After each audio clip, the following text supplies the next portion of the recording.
नमस्कार मित्रांनो. महाराष्ट्र सरकार हे विपक्षाच्या नेत्याला कमी घाबरते, पण जे सोशल मीडियावर सतत बोलतात आमच्यासारखे तरुण, मग ते नितेश कराळे मास्टर असतील, रविराज साबळे असतील, अजून खूप काही लोक आहेत, ते सरकारच्या नीतीच्या विरुद्ध बोलतात. सरकारच्या ज्या चुकीच्या धोरणात त्यांच्या विरुद्ध बोलतात आणि सरकार त्यांच्यावर कारवाई करते, त्यांना घाबरते. विचार येते हो, शोकांतिका आहे.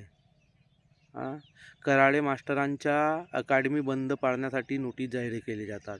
तिकडं रविराज साबळेला नोटीसवर नोटीस येऊन त्यांना कलेक्टर ऑफिसला किंवा जिल्हा अधिकारी ऑफिसमध्ये तिथं बोलवण्यात येते. म्हणजे विचार येतो, सरकार एवढं घाबरते कशाला आमच्यासारख्या लोकांना? हां, आणि ज्या विपक्षच्या नेत्यांना का घाबरत नाही? कारण त्यांना माहिती आहे की सामाजिक याच्यामध्ये किती ताकद आहे, किती बदल होण्याची ताकद आहे, बदल करण्याची ताकद आहे आणि वास्तविक सत्य आहे, याला नाकारता येत नाही. धन्यवाद.